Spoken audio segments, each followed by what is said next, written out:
Mana reqsiptinchikqa pipas yanqakunawanmi pantachiwanchik.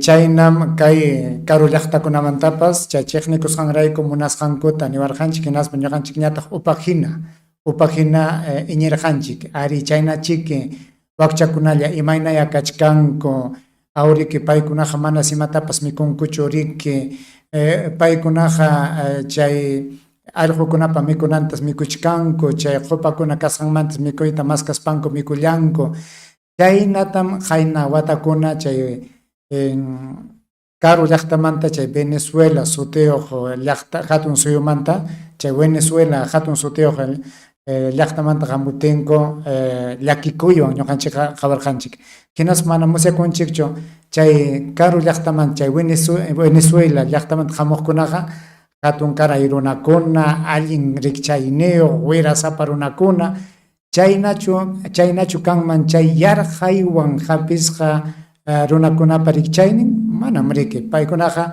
allin pachasqa allin mikusqata hinam ñuqanchikqa qawarqanchik hinaptinpas paykunaqa niwanchik riki manam chay willakuqkuna ya paykunaqa niwanchik riki Venezuela llaqtapiqa pasaypaq yarqaymanta runakuna wañuchkanku chaymi lluptimuchkanku chay llaqtanmanta lluqsikamuchkanku nispa rimapa yawarqanchik hinaspa ñuqanchikqa upajina iñinchik chaypi chay rimasqankuta chaymi ñuqanchikpas chay ñaqa nisqaypi hinapas allin yachayniyuq runakunapa rimasqantam maskananchik ama ña llutan chay imayna yachaykuna chay chiqa yachay pantachispa tikrachispa willakusqan runakunataqa amaña uyarismuñachu pikunata mantataq chayta rimachkanchik Willaxpi llamkaqkunamanta Panamericanapi llamkaqkunamanta chay América Televisión ATV chay lliw chay riqsisqaykichik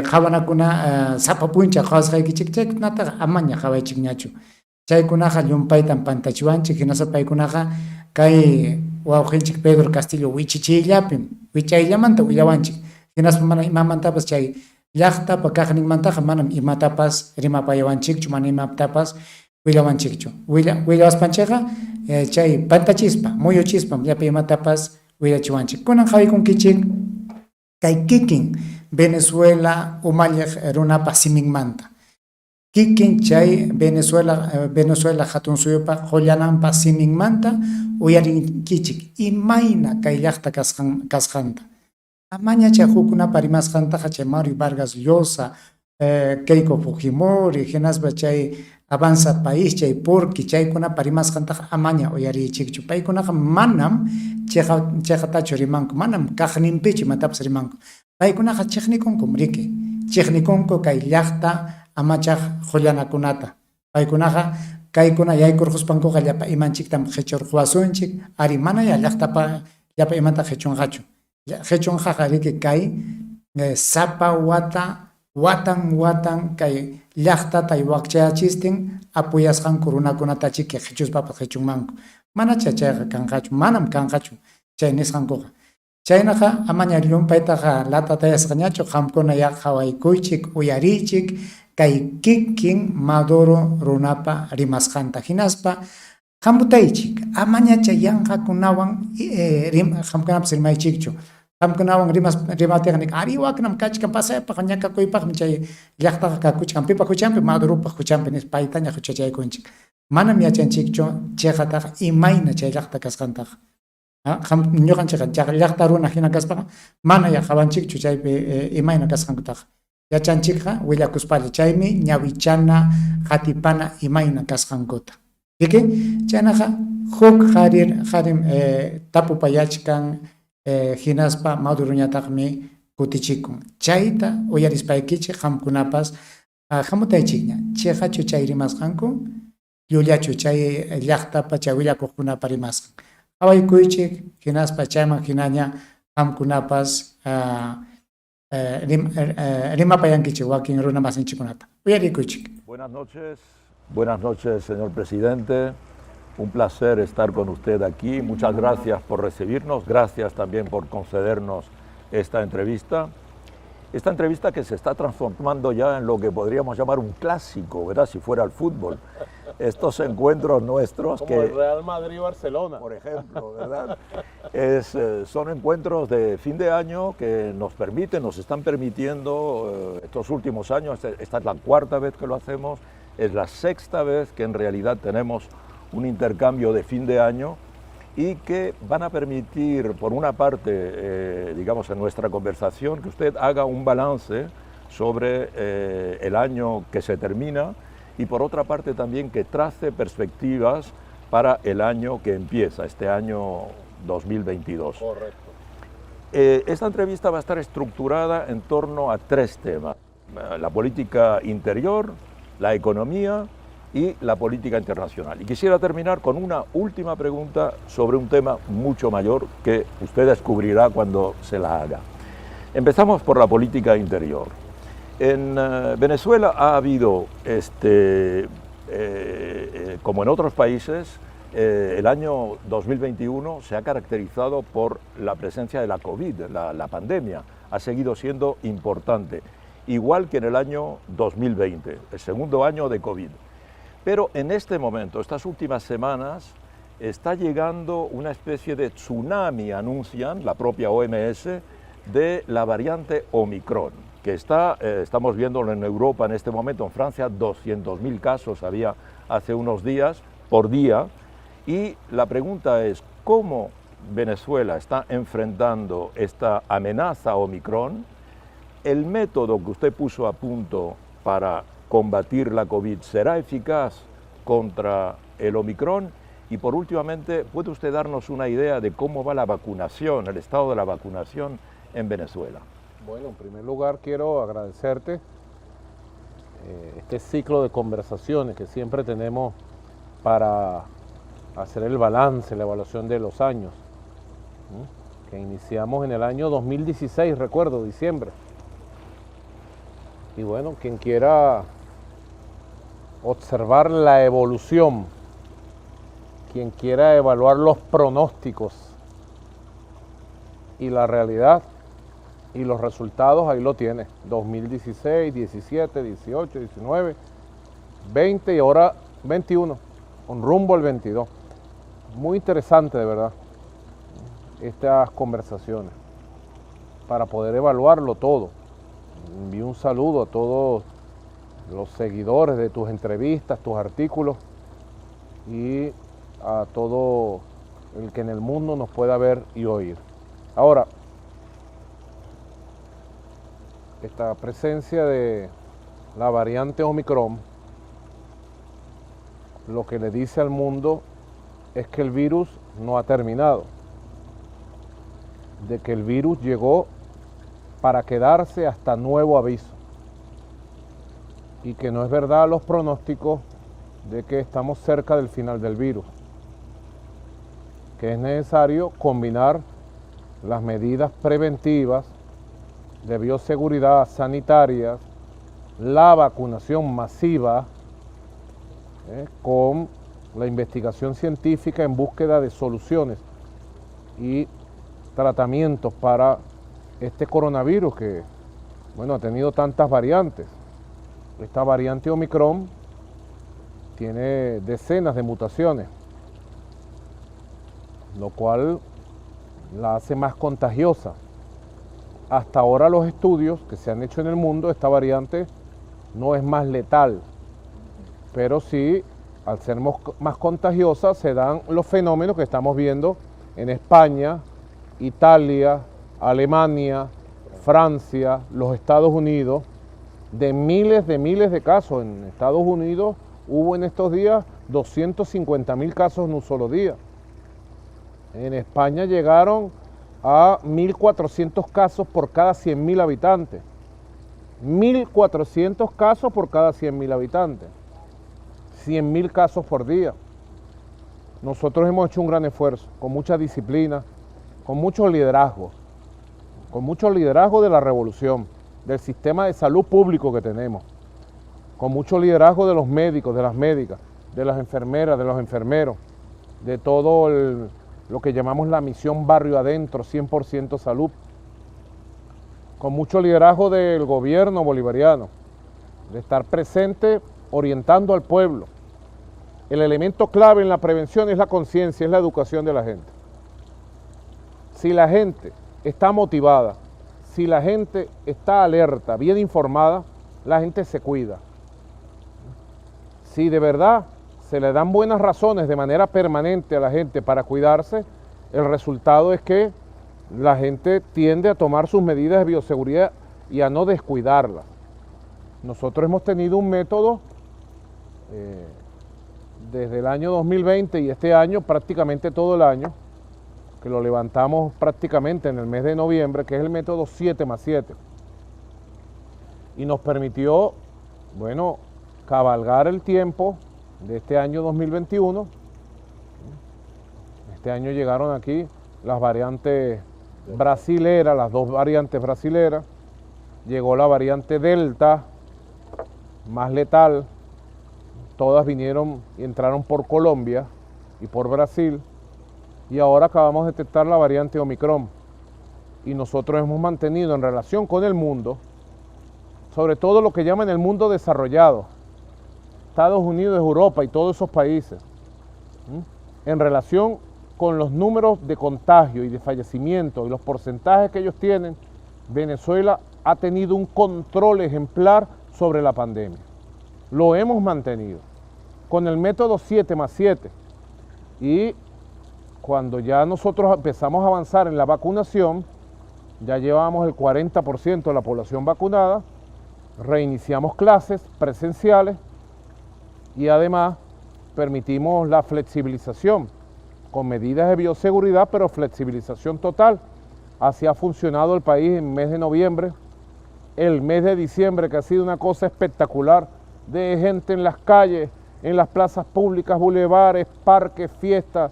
Ha sido una Navidad verdaderamente tremenda, feliz para la gente.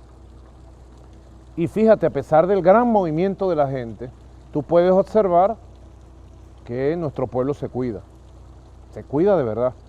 Habrá una persona por aquí que por cansancio o cierto descuido de repente deja de usar el tapaboca, pero es circunstancial. En lo fundamental la gente está cuidándose. Nosotros estamos llegando a unos números verdaderamente impresionantes. Venezuela acaba de llegar a 6 casos por cada 100.000 habitantes, cuando España, Estados Unidos, Alemania, Italia, dicen son los países desarrollados, ¿verdad? Son los países que tienen la riqueza del mundo, ¿verdad? Bueno, este humilde país llamado Venezuela está llegando a 6 casos por cada 100.000 habitantes. Y a pesar de estar llegando a esa cifra, que es una cifra verdaderamente impresionante, nosotros mantenemos los cuidados y el liderazgo sobre la población para que se siga cuidando. Y además nos pusimos como meta llegar al 90% de la vacunación. Tienes que tomar en cuenta que las medidas de sanciones, bloqueo, persecución económica de los Estados Unidos contra Venezuela, este año ellos pretendieron que nos quedáramos sin vacuna. Amenazaron, Ramonet, a todas las empresas de vacunas del mundo con sanciones si nos vendían vacunas a Venezuela. Eso lo tiene que saber el mundo. El gobierno de Estados Unidos amenazó a todas las empresas del mundo. Luego dijeron que era mentira. Y nosotros, bueno, hicimos nuestra parte intensamente y logramos obtener todas las vacunas que el país necesitó este año. Y hemos llegado al 90% de la vacunación al cierre del año 2021. Te lo digo como primicia, 90% de la vacunación. Y también te puedo adelantar que tenemos en almacén y durante el mes de enero va a llegar nuevos lotes de vacunas. Tenemos en almacén ya presupuestado en nuestra mano todas las vacunas que necesita el pueblo de Venezuela para el refuerzo durante el año 2022. Todas las vacunas. Debe saber el mundo que nosotros estamos vacunando a partir de los 2 años de edad. Empezamos a vacunar de los 18 en adelante, luego a vacunar mujeres embarazadas inclusive, luego empezamos a vacunar de 12 años a 18 y ahora ya estamos vacunando niños y niñas de 2 años en adelante, lo cual nos va a dar una inmunidad más fuerte, nos va a dar una protección más poderosa para nuestra población. Así que yo creo que el virus va a seguir afectando a la humanidad, vamos a tener que seguir atentos del método correcto a aplicar. Nosotros no podemos renunciar al método 7+7, ni podemos renunciar a las medidas preventivas, pero siempre de manera voluntaria y consciente. Las medidas preventivas no pueden ser impuestas al pueblo, con toques de queda, con represión. Las medidas preventivas tienen que ser en base a ganar la conciencia y la voluntad de la gente, a demostrar la justeza de las medidas para proteger la salud. Nosotros no renunciamos a las medidas preventivas, no renunciamos al 7+7. Y el año 2022 espero que logrando ya la vacunación del 95% de la población, incluyendo los niños de 2 años en adelante, tengamos un país tranquilo, desplegándose de manera libre, trabajando con su vida social medianamente normalizada y disfrutando como ha disfrutado de una gran felicidad durante estos 2 últimos meses del año 2021. Querido presidente, después de las elecciones regionales y municipales del 21 de noviembre, que han sido elecciones, lo digo para recordar lo que fue para nuestros, en particular, telespectadores que puedan hallarse fuera de Venezuela. Hace más de un mes aquí hubo elecciones a gobernador y también a las asambleas estadales. E igual hubo elecciones a alcalde y también a consejos municipales. Estas elecciones, yo quisiera que usted nos comentara los resultados, el balance que usted hace desde el punto de vista electoral, en función de cómo están las fuerzas políticas en el país y en qué medida piensa usted que estos resultados revelan bien el estado de fuerzas que hay actualmente política en el país, en Venezuela. Correcto. Las megaelecciones del domingo 21 de noviembre de este año dieron un resultado aleccionador. Esta campaña electoral no era fácil. Yo se lo dije en varias oportunidades al comando de campaña de las fuerzas patrióticas y revolucionarias, dirigido por el compañero Diosdado Cabello Rondón. Estas elecciones no son fáciles porque, bueno, el bloqueo, las sanciones han creado problemas de servicios públicos, problemas en la vida cotidiana de la gente, que, bueno, una parte de la población no entiende que sea por las sanciones, y ha molestado, ha creado insatisfacción, molestias en parte de la población. Un poco es lo que busca el imperialismo norteamericano, cuando aprieta a un país para triturarlo, como lo ha hecho con Venezuela, busca la confusión, la molestia, la protesta del pueblo. Es lo que ellos han buscado con sus medidas coercitivas unilaterales, las sanciones, la persecución a la economía, a las finanzas públicas, al comercio, al libre comercio de Venezuela. Yo le decía a los compañeros, miren, hay problemas que tenemos en servicios públicos importantes como el agua. Hay problemas que han quedado, el sabotaje del sistema eléctrico. Hay problemas que han quedado en todo lo que es el servicio de desechos sólidos. Son los problemas que tienen que atender los alcaldes y los gobernadores. Y son problemas reales en la población. Muchos de ellos causados por el acceso imposible a repuestos, piezas, equipos, que cualquier país del mundo va renovando para mantener sus servicios públicos. Tienen un stock de repuestos, un stock de piezas y partes, bueno, que les permite mantener en funcionamiento sin decline.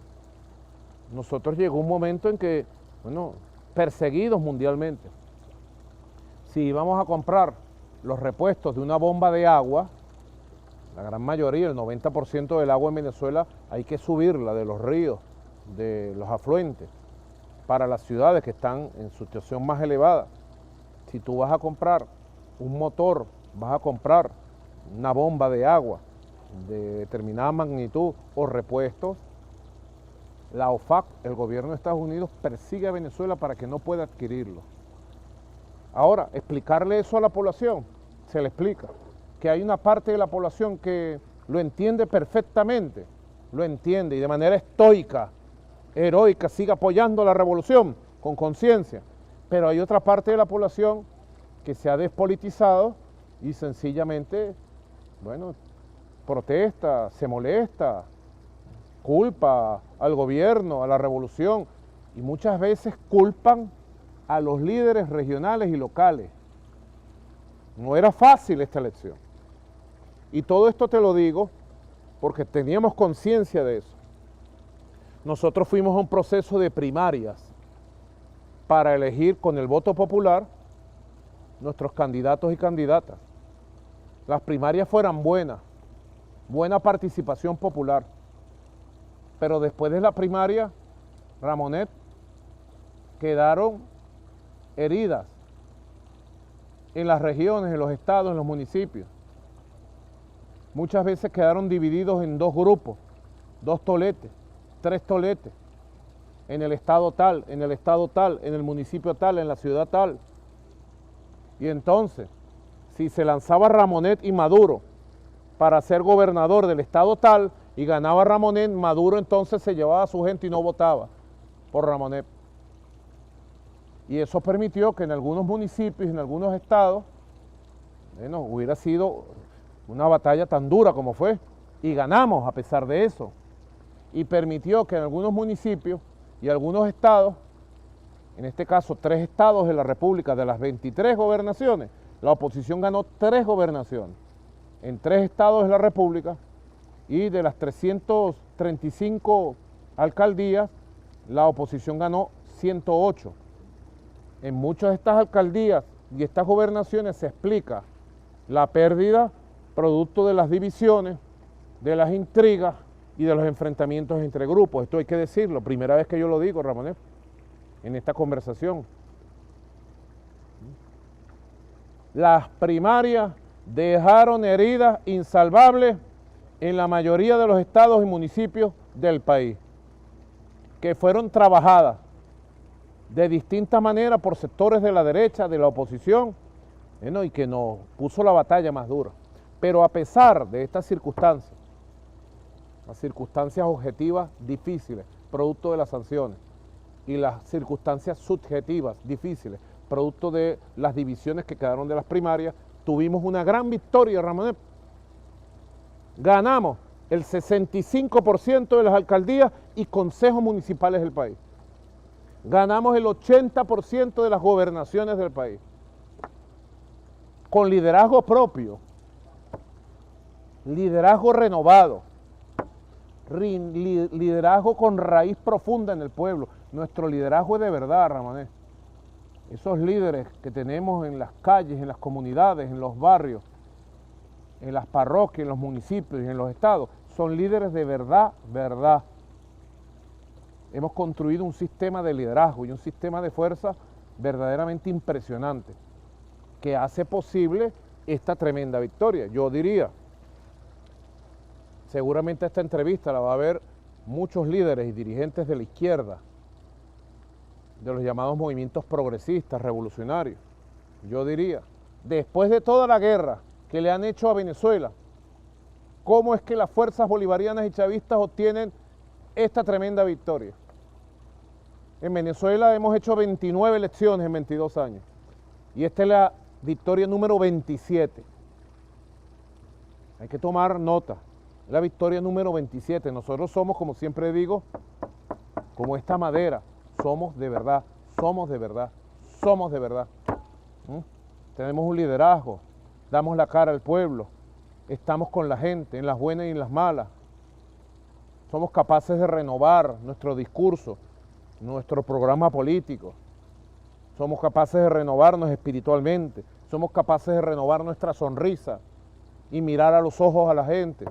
Yo diría, qué fuerza de izquierda, qué fuerza revolucionaria. que es fuerza política de cualquier doctrina o ideología, en el mundo hoy por hoy puede obtener una victoria como la que ha obtenido el movimiento bolivariano, el movimiento chavista en Venezuela. Que cada quien saque sus propias conclusiones. En todo caso, creo que ha sido un impulso importante. Demuestra que somos mayoría y que tenemos una base sólida para impulsar la recuperación económica, la recuperación del estado de bienestar social y para construir lo que vamos a construir, nuevas mayorías, nuevos liderazgos, nuevas fuerzas. Hay que añadir, señor presidente, en esa perspectiva, que además esta victoria, en un marco muy democrático, unas elecciones que han sido, digamos, se han hecho bajo la observación de centenares de observadores internacionales, Correcto. Es prácticamente la única victoria de un partido gobernante en este contexto de COVID en el mundo. En Estados Unidos el partido que gobierna pierde. En este momento el partido que gobierna pierde. En Alemania... El que gobernaba antes perdió, Donald Trump. Donald Trump, por eso. Donald Trump perdió. Y ahora Biden está perdiendo. La Merkel perdió, en Noruega se perdió, en muchos países de América Latina los que gobiernan han perdido. En Argentina perdió Macri. Perdió Macri. Piñera en Chile. Sí, exacto. La derecha en Perú. Todas estas elecciones que se han hecho en esta época de COVID, el resultado es que el que gobierna tiene dificultad a llevar a cabo estas elecciones. Por eso esta victoria es efectivamente excepcional. Yo quisiera que habláramos también de la relación con la oposición.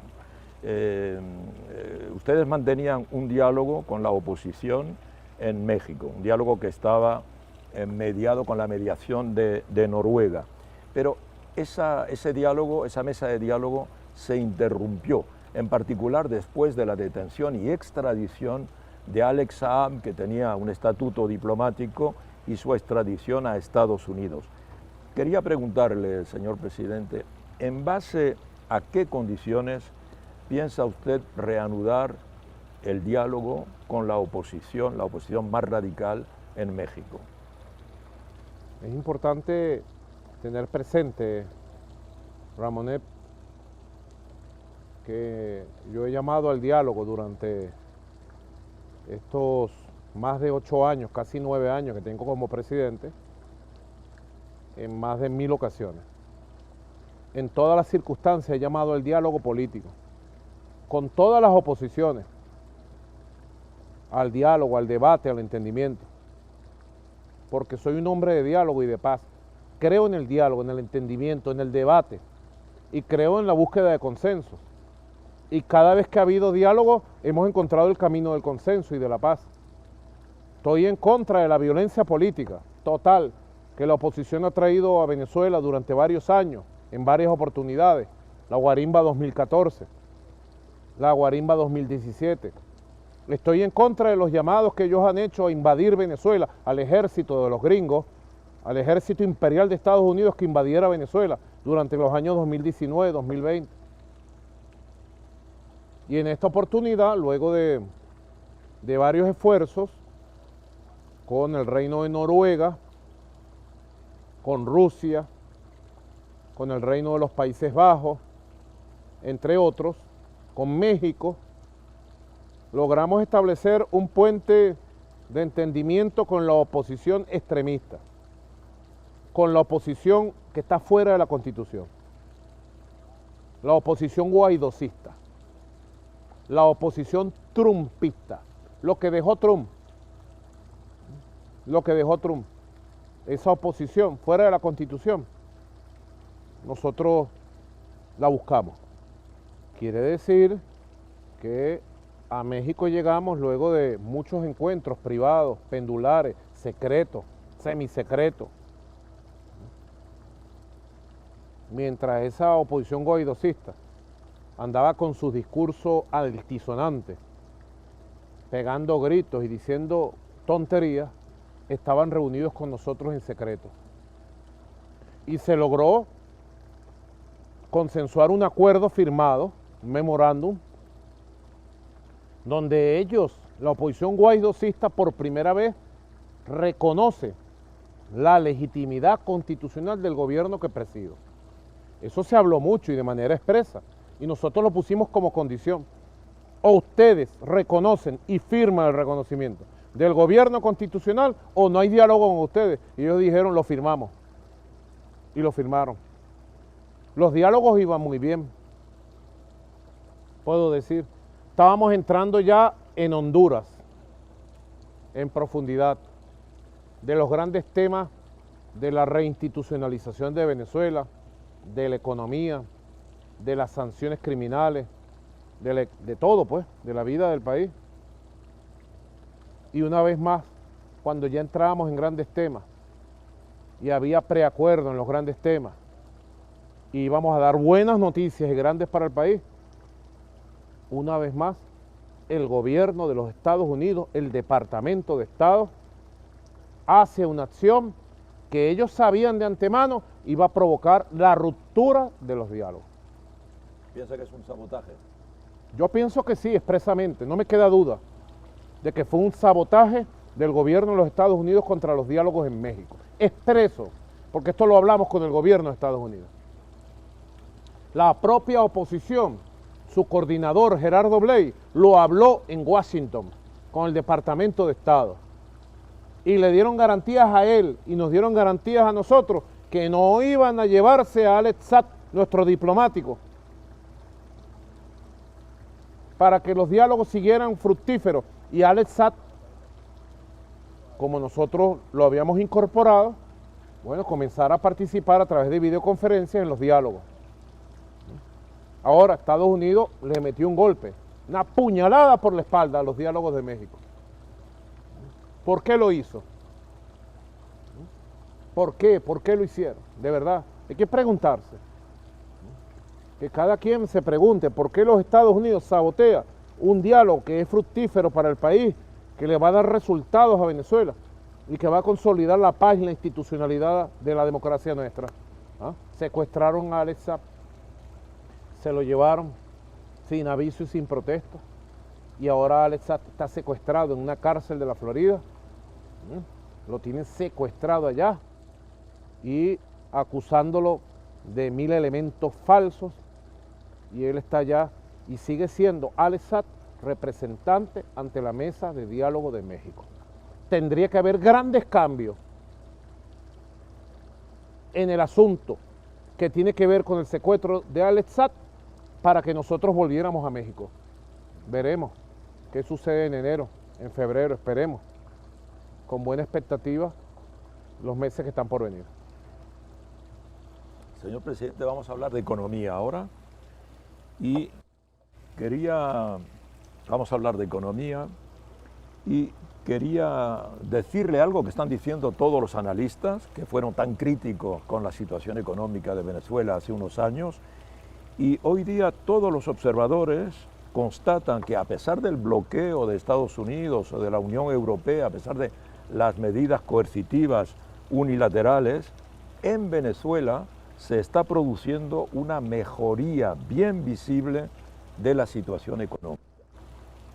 Yo quisiera que usted nos dijera cómo explica usted, cómo se explica, a qué se debe esa mejoría económica que todos los observadores notan en este momento cuando observan la situación económica del país. Bueno, en primer lugar que Venezuela tiene motores propios para afrontar sus necesidades económicas. Yo lo vengo diciendo hace tiempo. Venezuela tiene motores económicos propios, tiene músculo económico, tiene capacidad industrial, tiene capacidad tecnológica, tiene conocimiento para salir adelante con motores propios y sustituir la vieja economía capitalista dependiente del petróleo, la vieja economía rentista, que fue instalada en Venezuela durante 100 años, una economía totalmente dependiente del petrodólar. Las sanciones económicas, sin lugar a dudas, golpearon terriblemente la vida económica del país, los ingresos económicos del país y por ende los ingresos económicos del Estado, de la clase trabajadora, de la familia venezolana, del empresariado venezolano. fue como una bomba atómica, las 440 medidas coercitivas y sanciones de la era Trump contra Venezuela, una bomba atómica. La persecución contra la producción de petróleo, la persecución contra la producción de oro, el ataque a la moneda, la persecución contra las criptomonedas creadas como alternativa para las procuras internacionales. Yo lancé la agenda económica bolivariana. Esa agenda económica tiene 17 motores y hemos venido en una estrategia desarrollando cada uno de esos motores. Y hemos venido de manera progresiva implantando medidas para liberar las fuerzas productivas en un esquema de economía de guerra. No es una economía normal. Tú puedes ver, por ejemplo, la economía de México, Argentina, Chile, Brasil. Son economías, ninguna de ellas está sometida a ninguna medida de persecución, de limitación de su libertad de comercio, de limitación de su libertad monetaria, financiera, ninguna. Venezuela tiene una economía de guerra de facto. Nos las impusieron. Brutal. Yo a veces veo a alguna gente declarando sobre Venezuela en el mundo, inclusive gente que se dice progresista, y no saben lo que es enfrentar una situación como esta.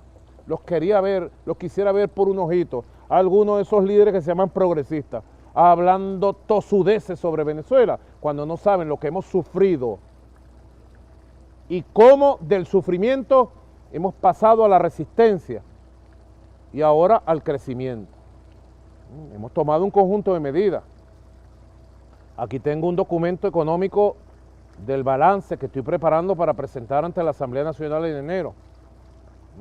Venezuela se fue adaptando progresivamente en estos años a la guerra económica. Desde el lanzamiento del programa de recuperación económico en agosto de 2018, ya lanzábamos elementos para adaptar la economía a la economía de guerra. Hemos avanzado todos estos años. Primero se derogó la ley de ilícitos cambiarios para facilitar la circulación de la divisa, un elemento fundamental. Manteniendo nosotros el bolívar como moneda, flexibilizamos el movimiento de las divisas internacionales. Se sustituyó el esquema de control de precios por un esquema de precios acordados, que aunque muy débil, ayuda. Se realizaron reformas en materia tributaria y se implementó un programa de gasto e inversión público para disminuir el déficit fiscal, y avanzamos muy bien en la disminución del déficit fiscal. Se creó un mercado cambiario que no existía en Venezuela. Hoy el tipo de cambio oficial es el promedio ponderado de las mesas cambiarias existentes en Venezuela, en los bancos. Nos fuimos adaptando y creando mecanismos para una economía de guerra. Se optimizaron los subsidios. Por ejemplo, el subsidio a las tasas de interés en los créditos y el subsidio a la gasolina. Se desarrolló un nuevo marco legal para facilitar y asegurar las inversiones. Y se aprobó la ley antibloqueo, que está funcionando de manera divina, como dirían por allá en los Andes. También se reactivó el mecanismo de diálogo con todos los sectores privados del país. Hoy tenemos una relación estrecha con todos los sectores, medianos, pequeños, pequeñitos, grandes, grandotes, nacionales, internacionales. Tenemos un diálogo permanente en el Consejo Nacional de Economía Productiva. Se recuperó de manera gradual la producción petrolera y la producción de las refinerías del país, del complejo petroquímico y de los complejos mejoradores. Se está recuperando la política arancelaria, muy importante, como mecanismo de impulso y defensa de la producción nacional en un marco de respeto de los acuerdos internacionales, con la consigna: primero Venezuela, primero lo nuestro, proteger la industria nacional, proteger a los productores nacionales. Este año pusimos en marcha lo que llaman los expertos la reexpresión monetaria. Eliminamos 6 ceros al bolívar y fortalecimos desde el punto de vista psicológico el manejo del bolívar en un marco general de mejoría de la economía. Ha sido muy bien aceptada por la población el lanzamiento del bolívar digital, nuestra moneda digital. Como resultado de este conjunto de medidas, Ramonet, de manera sistemática, sostenida y coherente, la economía venezolana en este momento está en un claro periodo de recuperación. Yo te puedo decir que hemos recuperado el crecimiento económico.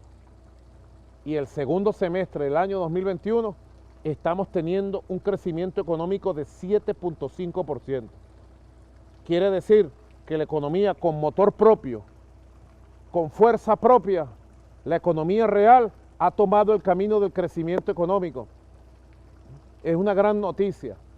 La economía no petrolera, aunque la economía petrolera también está creciendo, pero ya no dependiendo la economía no petrolera de los petrodólares, sino dependiendo de su esfuerzo, su capacidad de autofinanciamiento y del mercado nacional. Hemos reactivado el mercado nacional con una reactivación impresionante del comercio interno que nuestro pueblo está experimentando, ¿no? Por ello, sin duda alguna, el mayor logro de todo esto ha sido la defensa de nuestro modelo económico. Venezuela está relanzando su economía, impulsando crecimiento con oportunidades para todos, pero sobre todo pensando en los más vulnerables, en los más necesitados, según nuestra orientación humanista y socialista. Quiere decir que ha sido el 2021 el mejor año de la guerra económica y creo que debemos seguir muy atentos al desarrollo de la economía, a dar facilidades para que se siga liberando las fuerzas productivas internas y a seguir controlando todos los procesos inflacionarios. Nosotros ahora, diciembre, estamos cerrando con buenas noticias el año desde el punto de vista inflacionario. Eso le quería preguntar, presidente, porque la inflación sigue siendo una preocupación de la población y la cuestión es ¿qué medidas piensa usted adoptar para reducir la inflación o hacerla desaparecer? Aunque en el mundo entero en este momento está regresando la inflación por cuestiones ligadas también al mundo post-pandemia de la COVID. Pero ¿cómo está la cuestión de la inflación aquí en Venezuela? Venezuela siempre ha tenido una economía inflacionaria. Antes de la guerra económica, antes de las medidas coercitivas, antes del esquema de guerra económica, antes de la economía de guerra. Una economía con 60 años de ingreso petrolero y de alto consumo del mercado interno, que generaba siempre un desbalance entre la capacidad de consumo interno, producto de los petrodólares, con la capacidad de producción y satisfacción de esas necesidades. Y además, siempre hemos tenido una tendencia del sector privado a la especulación para obtener la máxima ganancia. Son dos elementos que han cruzado la vida económica en los últimos 60, 70 años. Cuando llegó este periodo de guerra intensa para triturar a Venezuela, bueno, las medidas económicas hicieron perder al Estado venezolano, Ramonet, el 99% de sus ingresos. O sea, pasamos un día de obtener $100 a obtener $1. Pasamos un día de obtener 54.000 millones de dólares en un año al ingreso el año pasado de 600 millones de dólares. Por la persecución contra el petróleo, por la persecución contra las cuentas, el secuestro de las cuentas bancarias. Nos robaron más de 30.000 millones de dólares en el exterior y nos los tienen secuestrados. Por el robo y el secuestro de la empresa Citgo en Estados Unidos, de la empresa Monómero. Es brutal. Te digo, es una bomba atómica contra el país. Ahora, si no hay ingresos, eso tuvo un impacto tremendo en la capacidad del Estado para regular el mercado. Mercado de divisas, en este caso el mercado del dólar. Y eso tuvo un impacto tremendo en la hiperinflación que se posicionó en Venezuela. La forma de combatir la hiperinflación en primer lugar fue la protección social a través del sistema del carnet de la patria a nuestro pueblo. a través de los CLAP y a través de todas las misiones, grandes misiones. Lo primero fue la protección social al pueblo. Y lo segundo, bueno, han sido un conjunto de medidas de carácter económico, monetaria, financiera. Tú me dices, ¿qué hay que hacer? Bueno, hay que profundizar lo que venimos haciendo. Atacar una de las bases de la inflación y elevar la capacidad de producción de alimentos, de bienes y servicios para que la capacidad de oferta equilibre la demanda o la supere inclusive. Eso es un elemento, un ABC fundamental en los procesos inflacionarios de Venezuela y en cualquier lugar del mundo. Lo otro es elevar los ingresos nacionales. El ingreso nacional nos permite regir el mercado cambiario y satisfacer el mercado cambiario, las necesidades de divisa que tiene la economía para moverse y controlar aún más, controlar totalmente los procesos inflacionarios generados por el movimiento del dólar dentro del país. Hemos avanzado en cada uno de esos frentes, yo te puedo decir, por ejemplo, nosotros hemos logrado estabilizar con este sistema cambiario todo lo que era el dólar que se disparaba en el país. Ha logrado estabilizarse, ralentizarse y tengo gran esperanza de que el año 2022 podamos seguir gobernando el sistema cambiario nuevo que tiene el país de acuerdo al esquema de guerra económica. Igualmente a nivel de la inflación, ya Venezuela tiene 4 meses seguidos con una inflación de un dígito. Hoy podemos decir y declarar políticamente, seguramente lo harán las autoridades económicas en los próximos meses, pero yo puedo declarar políticamente con el resultado del manejo de la inflación entre los meses de septiembre, octubre, noviembre y diciembre, que ha sido de un dígito con tendencia a la baja, que Venezuela abandona el estado de hiperinflación producto de la guerra económica y las sanciones. Venezuela da un paso, entramos bien al año 2022. Yo creo que el año 2022 va a combinar elementos importantes de crecimiento, de ralentización de la inflación, de generación de riqueza, que va a permitir, lo más importante de todo, que toda esa riqueza se convierta en educación, en salud, en vivienda, en salario, en ingresos, en felicidad social, en el vivir viviendo, lo que decía nuestro comandante Chávez, una transición hacia un modelo socialista humanamente gratificante. Ese es nuestro objetivo. Presidente, esto es tanto más notable que la producción de petróleo no ha conocido un crecimiento espectacular como resultado del bloqueo. Y Venezuela no tenía costumbre de tener una economía en la que el petróleo no fuera el elemento más importante. Así que yo quisiera que usted nos hablara un poquito del petróleo en Venezuela en este momento, cómo está la producción, qué consecuencias puede eso tener para esta perspectiva económica que habla usted para el año próximo, y también cuáles son los nudos que existen aún en la economía venezolana que habría que destrabar para permitirle un mayor crecimiento. Bueno, el nudo principal es la generación de riqueza monetaria que nos permita hacer las inversiones suficientes en el aparato económico, en el aparato petrolero y las inversiones suficientes en el sistema de bienestar social para que el país viva un proceso de expansión económico y social, de crecimiento económico y social. El nudo principal es el ingreso nacional. Allí está el elemento y es el punto principal de ataque del imperialismo norteamericano. Esto que se está haciendo contra Venezuela es algo criminal, es cruel. Deben saber los mandatarios de izquierda, progresistas, de derecha, socialdemócratas, deben saber cualquier líder que me pueda estar escuchando que la experiencia de Venezuela quedará como uno de los crímenes más crueles que se haya intentado cometer contra un pueblo, porque se ha hecho de todo. Debe saber el mundo, yo a veces lo explico en reuniones internacionales, en videoconferencias, Debe saber el mundo la persecución que ha habido contra cuentas. Venezuela, el Estado venezolano, no puede tener una cuenta bancaria en el sistema financiero internacional, por ejemplo, para pagar vacunas, medicinas, insumos, materia prima, lo que necesite, pues.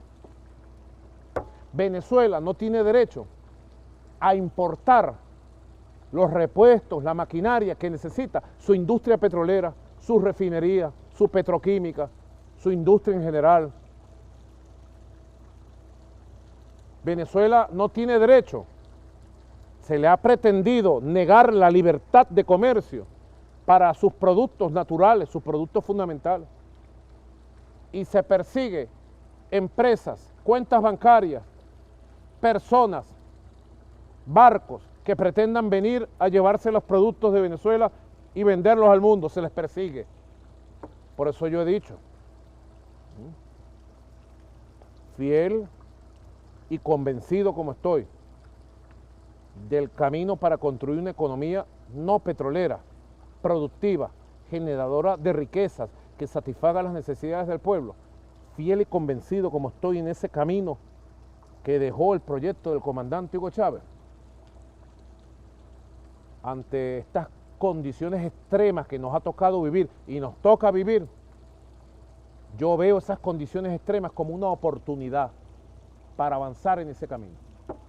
Y se está demostrando la justeza de ese camino y de esa oportunidad, de ir a generar riqueza con nuestro propio esfuerzo. Venezuela está llegando a 1 millón de barriles diarios de producción petrolera. Nos planteamos 1.200.000 para este año. PDVSA me quedó debiendo 200.000 barriles. Bueno, pero de verdad es un logro tremendo de los trabajadores y las trabajadoras. Sin dinero prácticamente. La producción petrolera es una actividad económica de alto uso de financiamiento, de alta inversión. Es una alta inversión para, bueno, recuperar pozos, meter tecnología en los pozos, y esa inversión se recupera muy rápido. Todo el que conozca el negocio petrolero sabe que es así. Nosotros estamos recuperando la producción petrolera con inversión venezolana propia, centavo a centavo, para recuperar un pozo, recuperar otro pozo, y así vamos, Ramonet. Así vamos. Este año llegamos a 1 millón. La meta del próximo año es llegar a 2 millones de barriles diarios. Ir paso a paso sostenido, sostenible, recuperando la capacidad de producción. Este año recuperamos la capacidad de producción de las 4 refinerías del país. A pesar de los intentos de ponerle bombas, de sabotear con terrorismo a nuestras refinerías. Un gran logro de los trabajadores petroleros. Este año avanzamos en la recuperación de más del 90% de la capacidad de producción de la petroquímica. Quiere decir que la industria petrolera de refinación y petroquímica de Venezuela, con pulmón propio, con inversión propia, con esfuerzo propio, con tecnología propia, deben saber todos los que nos escuchan que el sistema con que se construyó la industria petrolera de refinación y petroquímica de Venezuela es 100% gringo o europeo. Entonces, si hay una parte del proceso productivo que se paraliza, se echa a perder, se daña, bueno, la dependencia con el exterior es 100%, y eso lo saben los gringos, eso lo saben los imperialistas, y por ahí atacaron durante años, hasta que vinieron nuestros ingenieros, nuestras ingenieras, nuestros científicos y científicas, nuestros trabajadores y trabajadoras, y comenzaron a hacer piezas y partes con ingeniería nacional, y recuperar pozos, refinerías, etcétera, etcétera. Así que es un camino heroico, de verdad. Venezuela está trabajando muy fuertemente en nuestro país por construir una economía no dependiente del petróleo, generadora de bienes y servicios que de verdad satisfagan la necesidad nacional, generadora de riqueza alternativa, riqueza monetaria. Y también estamos trabajando por la recuperación de la poderosa industria petrolera que va a complementar de una manera maravillosa todo el proceso de desarrollo económico que Venezuela va a experimentar en todos estos años que están por venir. Presidente, vamos a hablar ahora de política internacional y en particular quisiera que empezáramos a hablar de los Estados Unidos. En Estados Unidos ha habido a principios de este año un cambio político importante, puesto que un presidente demócrata, Joe Biden, ha sucedido a un presidente republicano, Donald Trump. Sin embargo, la política de Estados Unidos con respecto a Venezuela no ha cambiado. Sigue siendo extremadamente hostil, objetivamente hablando. ¿Qué cuenta usted, qué iniciativas cuenta usted adoptar para tener contacto, relaciones? Quizá las tiene usted, nos las puede revelar aquí. ¿Cuáles son las relaciones que mantiene actualmente Venezuela con la actual administración de Estados Unidos? Bueno, yo he dicho en varias oportunidades, se fue Donald Trump, pero el imperio quedó. El imperio está intacto. Llegó Joe Biden como una gran promesa de cambio, de un gran cambio para la sociedad estadounidense y de un gran cambio para la humanidad. En relación a Venezuela, todo ha seguido igual. La persecución financiera, monetaria, petrolera, económica, comercial. No ha habido ninguna señal, ni una sola señal de rectificación, de mejoría de todas estas medidas crueles. Nosotros, cuando fuimos a México, fuimos en el entendido de que al sentarnos a hablar con la oposición extremista guaidocista, nos sentábamos a hablar con los Estados Unidos. Y el gobierno de Estados Unidos, en declaraciones públicas, así lo dio a entender, lo hizo entender. Pero bueno, ya sabemos lo que fue el destino de las negociaciones de México. Fue desde el norte que metieron la puñalada trapera para trastabillar, descarrilar las negociaciones de paz de México. Así que bueno, yo pienso, y se lo digo siempre a mis compañeros y a mis compañeras, a los líderes, lideresas, a todos los jefes políticos que tenemos, el gran polo patriótico del Partido Socialista Unido de Venezuela, gobernadores, gobernadoras, todo el liderazgo de la revolución, y se lo digo al pueblo en general. Nosotros tenemos que, no podemos esperar nada sino de nosotros mismos. Pensamiento de José Gervasio Artigas, que le gustaba mucho repetir el comandante Hugo Chávez.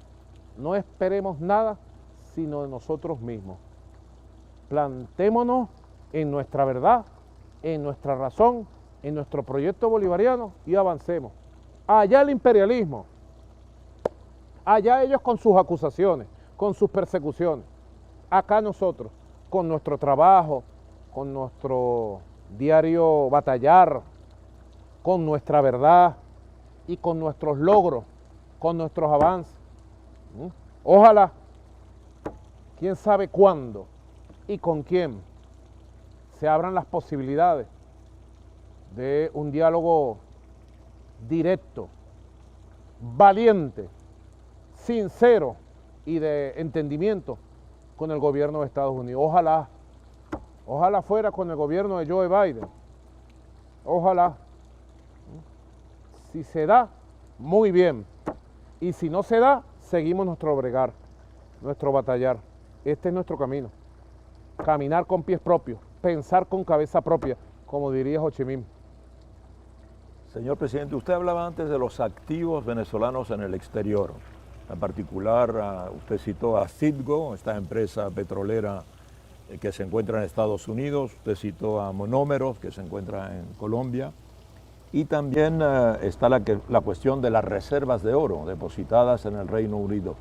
¿Qué iniciativas está tomando su gobierno para tratar de recuperar, digamos, una gestión soberana sobre esos activos? Bueno, nosotros estamos en permanente actividad diplomática, política y jurídica.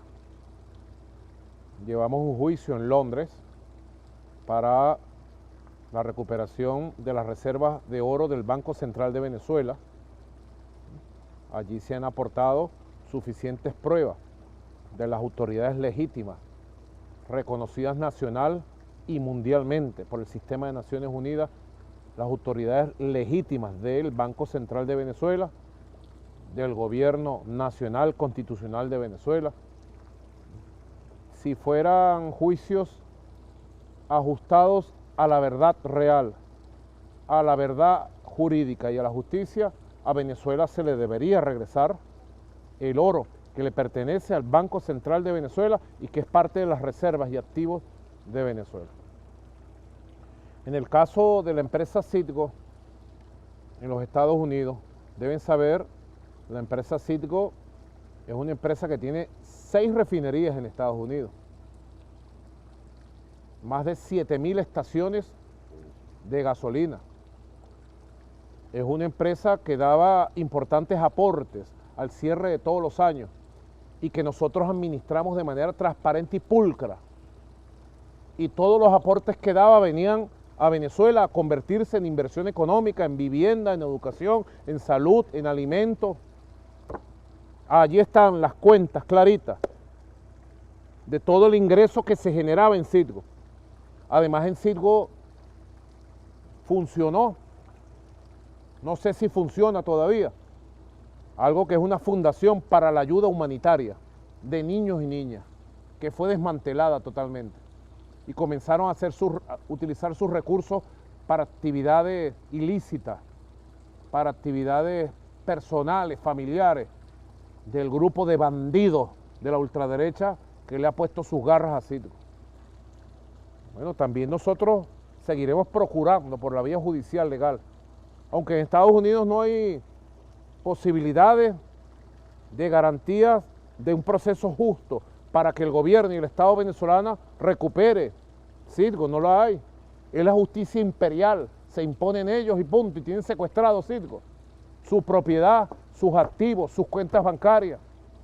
Lo mismo pasa con Monómero, una empresa que estaba en números azules, números positivos, una empresa bien manejada y bien administrada por la revolución, que ha sido quebrada, malversada, destruida por Juan Guaidó, Leopoldo López y toda esa pila de mafiosos y bandidos.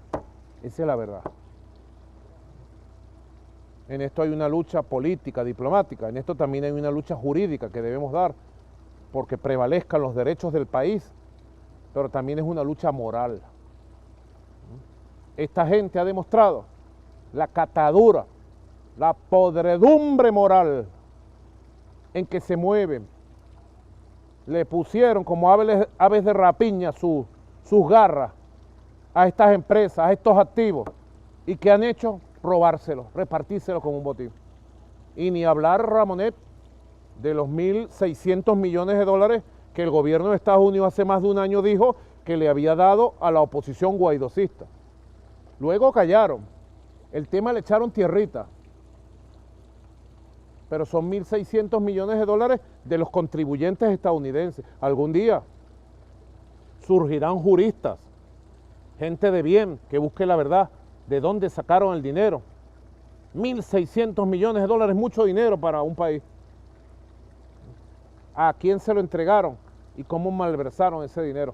A esa gente que nosotros nos enfrentamos, Ramonet, a una ultraderecha muy corrompida, muy vendepatria, y que bueno, está en el objetivo de la opinión pública, porque nuestro pueblo sabe qué representan ellos y el daño que le han hecho a nuestro país. Señor presidente, hablemos de América Latina. Últimamente en América Latina se suceden las elecciones y a medida que estas elecciones transcurren se multiplican las victorias del campo progresista. Últimamente lo hemos visto de manera muy espectacular en Honduras y en Chile en particular. Y las encuestas en este momento parecen anunciar también victorias progresistas de la izquierda latinoamericana el año próximo en Colombia. Las elecciones serán en mayo de este año 22 y en Brasil, donde las elecciones serán en octubre de 2022. ¿Cómo analiza usted esta situación? ¿Cómo explica usted tantas victorias progresistas en este momento en América Latina? Bueno, el neoliberalismo se agotó profunda y absolutamente. El modelo neoliberal se ha mantenido los últimos 20 años sobre la base del engaño, la mentira, la manipulación, el fraude electoral en muchos países, sobre la base de la división en el campo progresista en muchas oportunidades y sobre la base de la represión, como es el caso de Colombia, de Chile, de Ecuador, y como fue en los gobiernos anteriores el caso en Perú. A sangre y fuego, esos gobiernos de derecha y neoliberales impusieron sus paquetes en base a la mentira, al engaño y a la represión. Bolsonaro también ha impuesto su modelo neoliberal en Brasil, pero el neoliberalismo no tiene respuestas para los pueblos. Está agotado, totalmente agotado. Venezuela va a la vanguardia. Venezuela siempre estuvo a la vanguardia, Ramonet. Humildemente lo digo, pero es nuestra verdad histórica. 27 de febrero, un 28 de febrero de 1989, el pueblo de Venezuela fue el primero que se levantó contra el Fondo Monetario Internacional, con el gobierno de Carlos Andrés Pérez. Fue el primer levantamiento popular, la primera rebelión popular, en el año 89, hace 32 años. Estoy en lo cierto, ¿verdad? 32 años. Vamos a cumplir ahora el 4 de febrero del 2022, 30 años de la rebelión militar bolivariana del comandante Chávez contra el Fondo Monetario Internacional, contra el imperialismo, contra la oligarquía, contra el neoliberalismo. Fue una rebelión antineoliberal, antioligárquica, antiimperialista, antifondomonetarista. Nosotros fuimos los primeros en rebelarnos. Y luego el proyecto bolivariano fue el primer proyecto antineoliberal que llegó al poder con votos. 6 de diciembre de 1998. Acabamos de cumplir 23 años de la primera victoria antineoliberal de una fuerza revolucionaria. Porque nosotros somos una fuerza revolucionaria. No solo somos una fuerza antineoliberal, no solo somos una fuerza de izquierda, no solo somos una fuerza que suma al progresismo, nosotros nos autodefinimos como una fuerza transformadora, revolucionaria de raíz, una fuerza bolivariana, histórica. Bueno, a partir de ese triunfo, luego tú sabes, vino la primera ola, la llegada de Lula, 2003, la llegada de Néstor Kirchner, 2003, la llegada del Frente Amplio en el Uruguay con Tabaré Vázquez, la vuelta del Frente Sandinista de Daniel Ortega, el surgimiento y triunfo de Evo Morales en Bolivia, el surgimiento y triunfo de Rafael Correa, las fuerzas progresistas del Caribe, la Cuba histórica de Fidel, de Raúl, ahora de Miguel Díaz-Canel, ¿no? Así que se conformó la primera ola que permitió avanzar en la creación del ALBA, de Petrocaribe, de UNASUR, de la CELAP, el reencuentro en la diversidad de ideologías y de políticas, el reencuentro de América Latina y el Caribe. Y se pudo señalar el camino hacia los años y décadas por venir. Ahora se está dando una segunda ola, muy diferente a la primera, pero también tiene un corte fundamentalmente antineoliberal. Los pueblos han despertado, los pueblos buscan camino, y ojalá los líderes y las fuerzas políticas que están surgiendo en América Latina, que están insurgiendo, sean leales a los legados históricos de quienes precedieron, de mártires que dieron su sangre por un cambio profundo, un cambio histórico en América Latina. Ojalá, y ojalá en el transcurso de los años que están por venir, este florecimiento antineoliberal tome un curso unitario para que América Latina en su diversidad, en su compleja diversidad, pueda reencontrarse en un camino propio, el camino de la unión, de la liberación y del desarrollo compartido. Señor presidente, para terminar, una última pregunta para que usted nos exponga una visión más teórica, digamos. He observado que en varios de sus discursos recientes usted habla de que el mundo está cambiando de ciclo. Y usted dice también, ha dicho, ha repetido, que es necesario en este momento también cambiar de análisis político.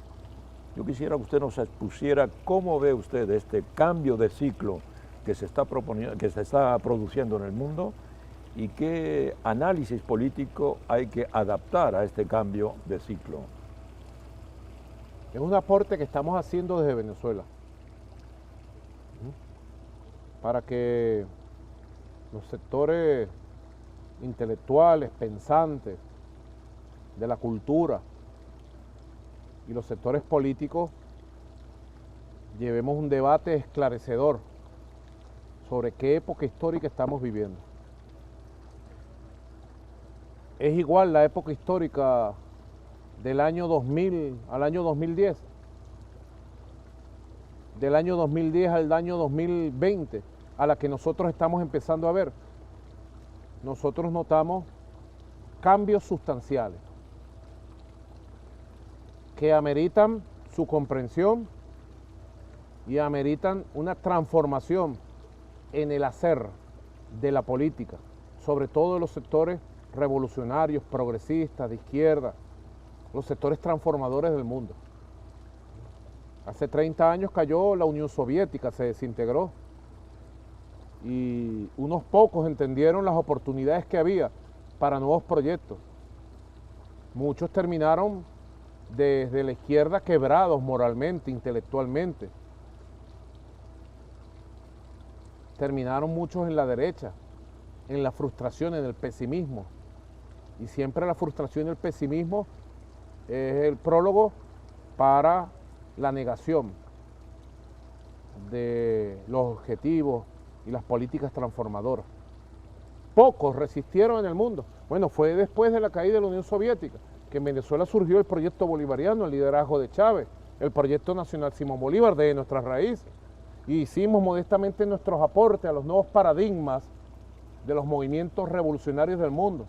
El impacto del liderazgo de Chávez para los nuevos paradigmas, hoy nadie los niega.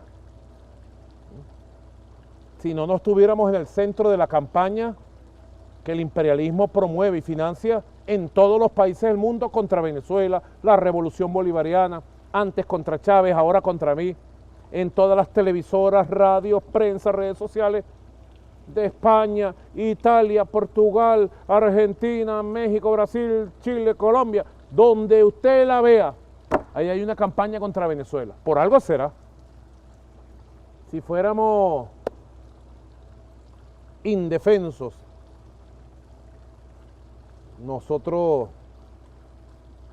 no hubiéramos tenido ese impacto que tuvo el proyecto bolivariano, el liderazgo del comandante Chávez, la revolución bolivariana. Ahora, nosotros con esta experiencia de haber nacido del surgimiento de una nueva época, de un nuevo paradigma, le planteamos al movimiento revolucionario del mundo, a los intelectuales honestos del mundo, a los sectores progresistas del mundo, que veamos los cambios que hay,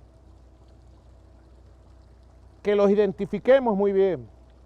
Por lo menos hay 3 elementos que están impactando de manera acelerada el cambio del mundo. El surgimiento de otra época, de otras generaciones, de otra mentalidad, de otro discurso, de otra forma de ver la vida y la política. 3 elementos por lo menos, Ramonet. En primer lugar, la pandemia, lo cambió todo. Y la pandemia todavía no se anuncia que se va. Y después de esta pandemia, bueno, quedará la marca en la psiquis colectiva, en la psicología colectiva de cómo asumir la vida social. La pandemia lo ha cambiado todo. Las costumbres sociales, las formas de relacionarse. Bueno, han surgido, tú ves en el mundo sectores negacionistas que exponen su propia vida para negar, creyendo que es una manipulación de los sistemas políticos del mundo, la existencia de la pandemia. Así que la pandemia es un elemento que llegó para quedarse y que ha modificado toda la conducta social y que nos obliga a nosotros a entender los nuevos esquemas de relacionamiento social. El otro elemento es el cambio económico acelerado, los nuevos actores económicos del mundo. Cuando tú te preguntas, o preguntabas en los años 50, 60, dame el nombre